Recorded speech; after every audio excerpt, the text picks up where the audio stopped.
Hello, and welcome to Panther Sports Zone. I'm Worthington Moore. And I'm Iman Abraham.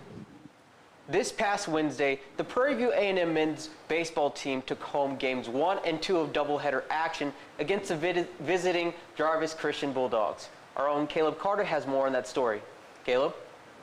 Thanks, Worthington. It was a good day for baseball as the Panthers trotted out to their home opener against Jarvis Christian. More with this story in this video. PVAMU's baseball team had its home opener this past Wednesday, taking on the Bulldogs of Jarvis Christian in a doubleheader. In the first game, it was too close for comfort as the game stretched an extra 2 innings, with PV coming away with 3 runs in the bottom of the 9th to seal the game. The second game of the doubleheader came in a bit less challenging way as the Panthers walked away with a convincing 4-1 win, making this their 3rd win in a row. The Panthers now look to continue their winning ways as they stay at home and take on the Braves of Alcorn State, a weekend that is sure to provide some good baseball. This is Caleb Carter reporting for the Panther Sports Zone. Thanks, Caleb. So this Wednesday, the Lady Panthers took on Lamar Cardinals in Beaumont, Texas in a doubleheader. Unfortunately, PV was unable to take the win, falling 6-1 in both matches to their host. A bright spot for Prairie View, Gabriel Leslie defeated her singles opponent by scores of 6-3 and 7-6 in the first match before Victoria Castillo was able to do the same in 2 sets. After today, the Lady Panthers will take on UTSA in another doubleheader next Sunday, April 3rd in San Antonio, Texas. Currently, the 88th annual PV Relays are underway here at Prairie View. Here are some of the early results from day 1 of the event. In the 1500, PV finished 1, 2, and 3 on the men's side, while Devereaux sisters Sydney and Shelby placed 1st and 3rd in the event. In the 400, Jade Sabir took home 2nd place with a time of 56:42 seconds, while senior Tim Demerit got back into the swing of things, going with a time of 48.11 seconds, good enough for the 3rd place.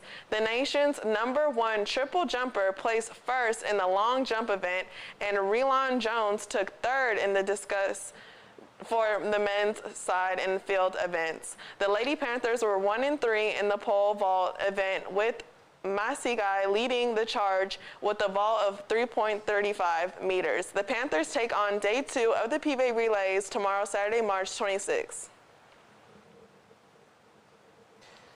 Today, the Lady Panthers bowling team begins a SWAC championship where they look to repeat as back-to-back-to-back champions and earn an automatic bid in the NCAA tournament. Make sure to wish them good luck and to cheer them on as they compete in the tournament. The event can be watched on ESPNU and on bowl.tv.com. When we come back, we'll talk about Vox Turo All-American selections and discuss Deion Sanders calling out the NFL. Don't go anywhere after the break.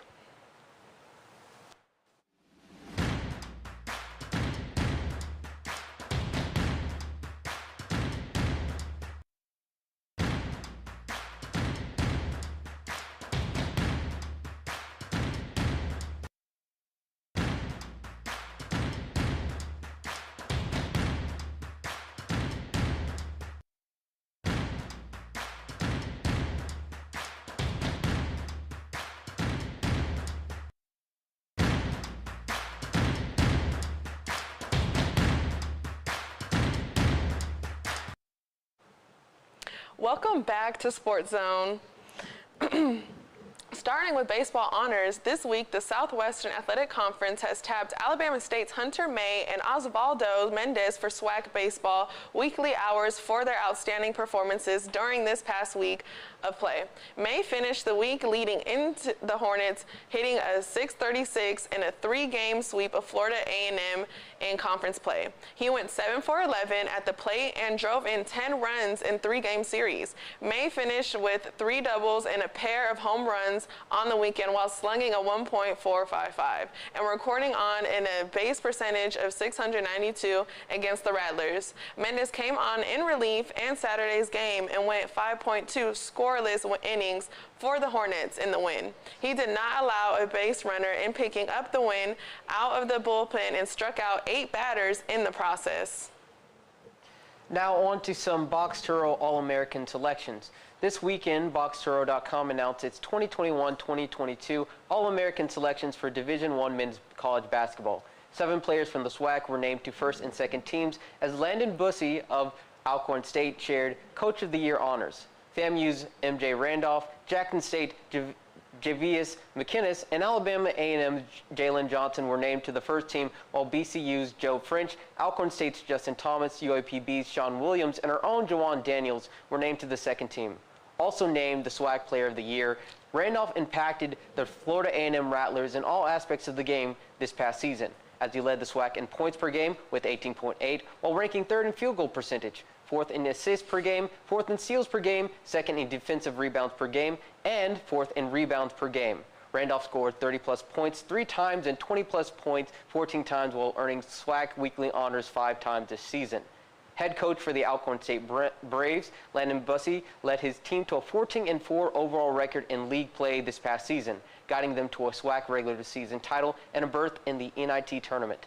The regular season title marked the first time since 2001-2002 that Alcorn State has won a championship in men's basketball. Now, so recently, Deion Sanders finds himself in the news again, calling out 10 NFL teams for skipping GCU's Pro Day. Like, what do you think of that situation? Well, I kind of want to shift the conversation, like, whenever he first got there, starting out with that. Yeah. When, Jackson State first, hired Deion Sanders as coach, it was kind of that shockwave that, oh my goodness, he's that guy. Everyone kind of knows Deion Sanders. He kind of brought an immediate impact to the team. And it's something that for all HBCUs in general benefited, not just Jackson State. And so by him just being there and his presence, it felt like there would be more spotlight and attention. And knowing that this is Deion Sanders, it's not just about him. He's at Jackson State for that reason of being able to get his players more spotlight and attention. And that goes to, those 10 teams that weren't there. And 22 teams were there. Right. Let's kind of remember that, but it's not about who showed up. It's more so about who didn't show up, who, would have been at other, institutions, PWIs, and would have been able to scout their, teams, players, things like that. And it's just the fact that there wasn't even one. Right. All it takes is just one person, even if it's kind of like a cursory glance, that they're really not going to give them a shot. You might be impressed by some of the players that are out there and just say, wow, this person is really good. And it all goes back to giving them a chance and opportunities. And for HBCUs, that's really all it comes down to, just giving us that moment to show what we're capable of, because, that media attention that, Deion Sanders, when he first got there, it's about bringing more of a spotlight to the student athletes. Now, you and me are both student athletes, and just getting that opportunity. Exactly. So, being able to just give back and, show that there's other athletes that don't go to PWIs but should have the opportunity to have that attention. And it's it really kind of gives that question of what message are they trying to send by not showing up or, not being there. Because you should be able to support all athletes, not just the ones that go to PWIs.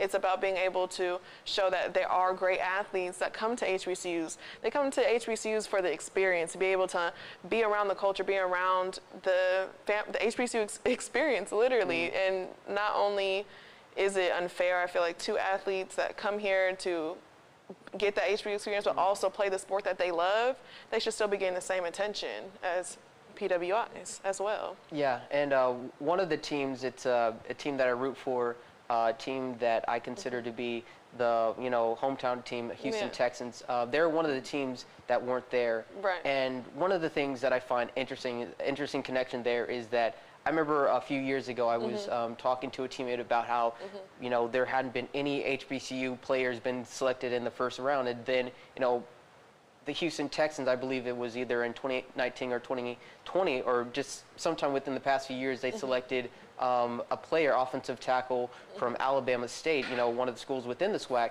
Right. They selected Titus Howard in the first round. It's like you can give, that player an opportunity and a chance. And obviously he was one of the nation's, leading tackles, and that's why they chose him. But it's just fascinating how a team, an organization would, draft someone from a historically black college institution, and then, see like within the next few years that, not only are no HBCU products taken in the first round, but just last draft in the NFL, no HBCU talents were even taken, it seems, in like any of the rounds. So it just goes to show that discrepancy in that if you give people a chance and just a shot to be able to blossom and just be able to show off their talents, you have no idea what can possibly happen out of that. Exactly, and it's not fair that the talents aren't shared, and they should have a voice, they should have a platform, they should be able to show off their talent, and they had the opportunity to do that, and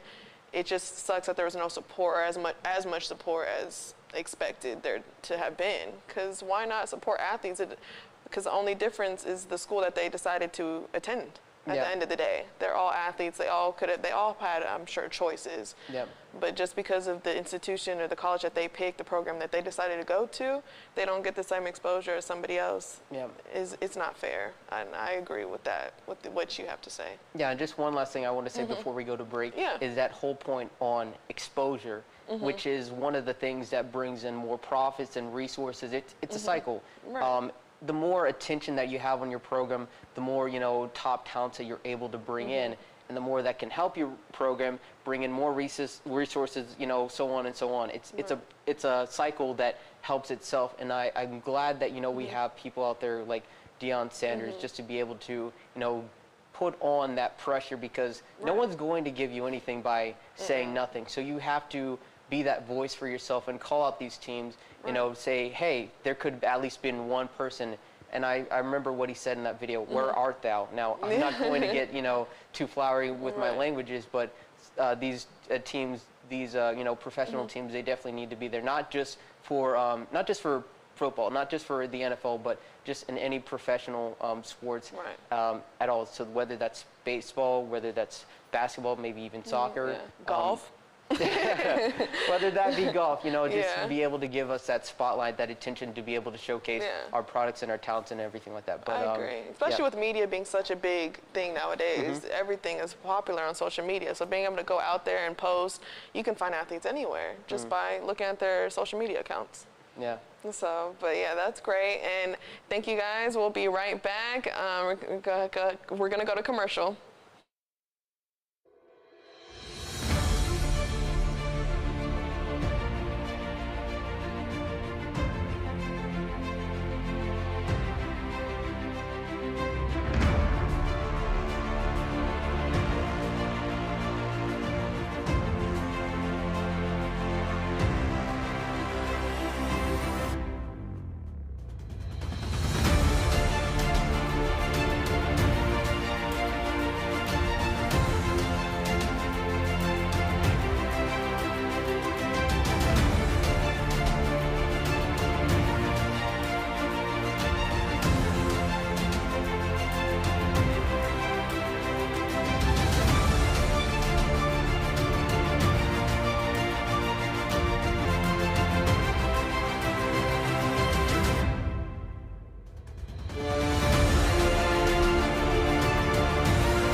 Hello and welcome back to Panther Sports Zone. Joining us today, we have the lovely Miss Taylor Harvey. Taylor, how are you doing today? I'm good, Worthington. Thank you for having me. Thank you for joining us and being here. So, Iman, obviously, you're a student out there. You're on the golf team. Taylor, you're on the golf team. But this is obviously your interview, your time. I just wanted to ask you, what would you say is the hardest aspect of being a student athlete? I would say persevering through unmotivation. I feel like it's so easy to just not want to go to class, not want to eat right, not want to go to the gym, but I feel like that's the reason that we're here, because we can do that, and just making sure that we get what we need to do done. Especially with everything going on with the whole golf situation, golf program, I feel like it definitely is important to remember your why. And exactly. What is your reasoning to come to Prairie View? Speaking of whys. So if you caught me last year, I would say Coach Jennings, and I would say that a lot of our teammates would say the same exact thing. He really did a great job just building connections with us, but unfortunately he has resigned, so that void has kind of been felt throughout the whole team, but yeah. And then what makes you want to continue to play? I do see a lot of improvement within the team, especially going through what we have throughout the season without having a person to support us. There's a lot of potential there, and I do feel like our women's team has done a lot so far. All right.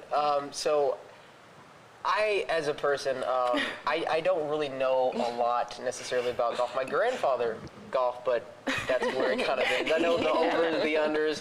The only experience I have with golf is we golf. Okay, that's very accurate. So for a person like me, and like for anyone else out in the audience who may not have as much experience with golf, how does the format of a general tournament work out? Okay, yeah, so typically on Saturday we leave campus. Sunday we get to the course, have our practice rounds, usually 18 holes, if we're lucky in a cart. But Monday we have the start of our 36-hole day tournament. Iman knows how that goes. It's tiring, it's brutal, but it's all worth it. And then Tuesday we have our third round. It's full of 18 holes again, and then we get food and drive on back to campus. Yeah, just one more quick question. So those 18 holes, like on day one, I think you said 36 holes. Is that the same? That's the same course. That's the same. Yeah, same holes, everything.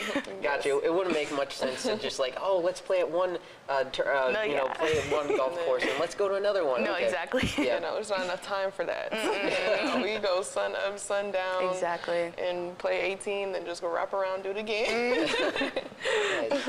Yeah, but so thinking of tournament styles and everything, so how does it feel knowing that SWAC is coming up in 3 weeks? Yeah. But currently you guys are short a tournament for SWAC. So how does that kind of make you feel preparing for SWAC? It's obviously a challenge. I know that admin is doing the best that they can. Our, I guess, unofficial interim CJ, he has scheduled a dual match with TSU for us to play in. I believe that's coming up this next Wednesday, so if people want to come out and support, we'd love that. But yeah, it is a little disheartening knowing that we don't have as much, I guess, time to practice and be ready, but I feel like it's just another mental hurdle that we can overcome as a team, and we'll all push each other. Yeah. I agree. Nice. So kind of want to go into my next question. Everyone has a different sort of reason for like why they kind of like start doing out something. For student athletes, shoot, we're all student athletes one year. I just figured that out. But for everyone, it's kind of like someone kind of pushes you to be that person that starts doing something new and like something that you've been doing obviously for a very long time. So I wanted to ask, who was that person for you in your life who influenced you to play golf? That was definitely my dad. He got tickets to the Waste Management Phoenix Open when I was around 8. We passed by a booth in the tent. It was called the First Tee. It's been a wraps ever since, couldn't get me off the golf course. But yeah, it's definitely my dad, and he's probably the reason why. Him and my mom are probably the reason why I still play to this day. Nice. Yeah.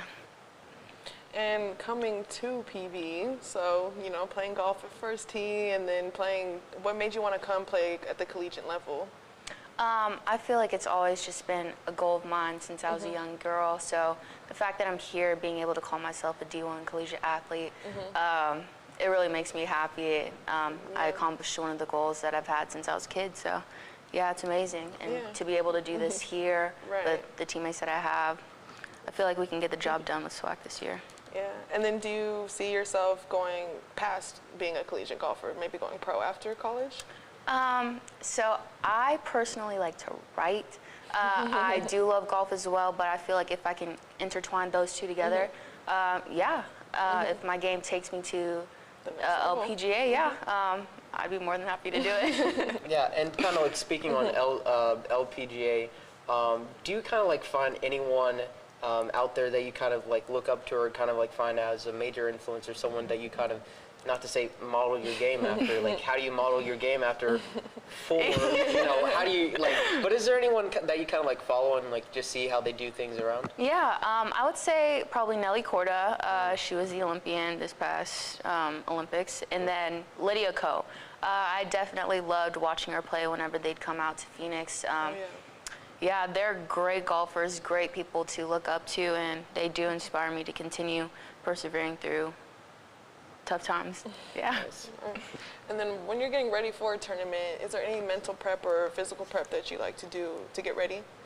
I like to hydrate. I have a habit of not drinking enough water, as a lot of people probably struggle with, but definitely eating right, just preparing myself. I also like to read my Bible to kind of calm my mind and just remember that it's not me, it's him. So yeah, that's what I like to do. That's good. Okay, so one of the questions that I literally have right out here was going to basically say, like, what are some challenges, you know, what are some teams that are out there in SWAC that present challenges, but, you know, I was able to talk to Iman and kind of like see that there's only like 2 other teams basically that are playing Texas Southern, Alabama State. So I wanted to ask, what's it like basically playing, you know, seeing them in basically all the tournaments that you play and like going on and against them like repetitive times? Yeah, I feel like it definitely lights a fire in me. Seeing the same girls that, I mean, I feel like if I get my game right, I can beat everybody. But I feel like that's just the mentality that you have to have as a collegiate athlete.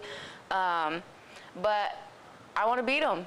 All of us want to beat them, and I feel like we are definitely trying to gear towards just getting the job done, getting SWAC. Yeah, and I feel like it's a good thing that we like to remember that it's not necessarily like us just trying to, it's like we know, like, yeah, there's competition, but at the end of the day, we know as a team, if we do what we're supposed to do, we're going to end up on the top. Like, it's more of a, like, they're out there playing their game, but it's an individual sport at the end of the day, and we know we have a great game. So it's like being able to just be out there and, you know, put your best foot forward. But for that, like, not even that, but also, do you think that there will be more like, do you hope that the conference would be bigger, that they have more competition other than just 2 other teams? Yeah, I feel like as we, as golfers within our conference, continue to get better, more competition will show itself, and it'll just be more people to play against and just kind of, I guess, level each other out, you know. But at the end of the day, like Iman said, it's really up to you. It's the work that you put in, and the results will show. Yeah, sure. Kind of like going with that question that I asked you, the last question that I asked you, are there any like specific people like on those teams, like on Alabama State or Texas Southern, that you kind of like say, next time I might not have gotten you today, but next time, like, are there any like specific people? Yeah. All right. So one of the girls on TSU, probably the #1 player, Rev, I actually played in a junior world tournament with her when I was like 11 or 12. So I've known her for a long time. I've gotten her a few times, but she's definitely gotten me. But I'm putting an end to that. No, I want to win. Yeah, it is her last season. So. Yeah, exactly. And talk about a small world. Exactly. The golf community is a very knit group. From like Arizona to the Philippines, like that's, who would have known in Houston, Texas, we'd reunite. But, the rivals are back at it. All this rivalry. Wow. I didn't know that golf could get so intense. No, right. I just thought it was just 4. that's the only action. That's all I got in my repertoire. Hey, your Wii golf form is pretty good. I like my it. Wii golf form is excellent. You know, it gets me that under 18. No, that's not possible.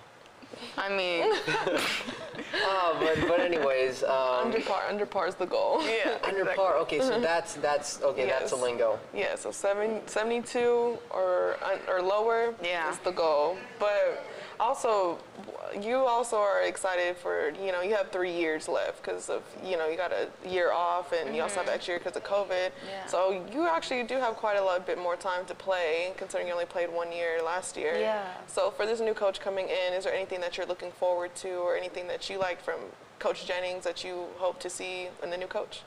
I'd like to see, just that he wants to see us improve, not only on the golf course, but as people. One of the things that I really liked about Coach Jennings is that he saw the best in everybody, and he wanted them to put their best foot forward in everything that they do. So just being very, I guess, supportive of our team, especially going through a period where we haven't felt that for the past 2 semesters now without having a coach. So it's been very difficult, but if we can get that with this new coach, I think a lot of us will be very happy. Yes. Yeah, a lot of travel goes into golf, and I wanted to ask if that plays any, if that factors into playing golf and going and competing in these tournaments. For sure. I feel like it's very mentally draining and physically draining. But at the end of the day, I really can't complain. We get to travel, we get to eat free food, I guess, play beautiful courses. So it's really a privilege, and I'm very grateful that we all get to experience it. Yeah, and then what about the, when you do return, you gotta, work. Yeah. I'm not gonna lie, the day after tournaments, yeah, it's brutal. Having to get up at like 8, I mean, it's not even that bad, but just having to go to class despite being jet lagged or just beyond tired, it is hard, but I feel like at the end of the day, like, it's only making you better and just preparing you for the actual real world. So yeah, it's nice. I agree. I feel like it is. It's hard for sure, but it's also, we came here for that. Exactly. Like, this is what we signed up for. It's probably in the contract somewhere, but yeah. Probably should read those. No facts. Nice. I think maybe, Iman, you already asked Taylor this, but I wanted to, specifically touch on, like, if not, going pro, what specifically do you kind of want to do after college? Okay, yeah. So like I mentioned before, I really like writing, so much so to the fact that I came up with my own blogging website. So it's called Taylor Harvey Made Golf, if y'all want to check that out. I really just want to share like my passion for golf and also my passion for Jesus as well. So yeah, I feel like before I used to want to write for Golf Digest, which I'd still love to do, but I feel like I want to be my own boss and kind of do my own thing and kind of let that take me where it leads me. Exactly. So please go support Taylor's blog, okay?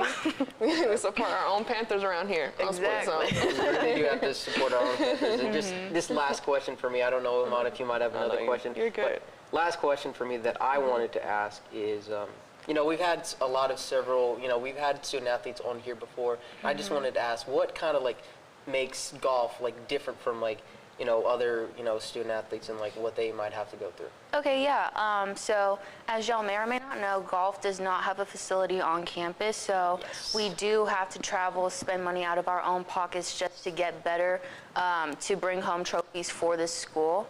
Also, we don't have a coach, so it's very hard to kind of just motivate yourself and drive to the golf course, really work on your own game, especially when you don't have someone that's guiding you to do things that you need to do. But yeah, I would say that despite all of that, our team has done a really great job of getting what we need to do done. And I feel like I've said before, the work will show itself, and I'm just very proud of all of us. Yeah. All right. Well, thank you for coming on here. Thank you for having me. Very much for being on here. I feel as if, with Coach's Corner earlier today at 3, from 3:30. Yes. Today, check that out on Friday. Every Monday, Tuesday, Wednesday, Thursday, Friday. Sorry, quick plug. I feel like we, double dib with golf. But it was good to get both the men's side and both your side as well being on the women's team. Yeah, thank you for having me. I really enjoyed my time with both of y'all. Thank you so much. I learned so much today about golf. Yes. Hey, your Wii golf everybody scores watching is watching I don't even and know learning. if I have a Wii. I don't think I have a Wii anymore. Oh gosh. I don't know where it is. Hey, Top Golf. Hey, Top Golf. Yes, Top Golf. Everyone says that's a lovely place. Everyone says it's a good place. The food is as well, so yes, you can have fun out there for sure. Exactly. But yeah, so hopefully everybody watching, you heard it here first from one of our very own golfers here.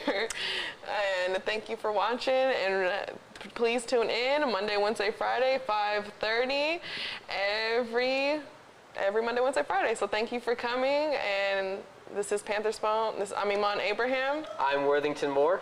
And we are signing out.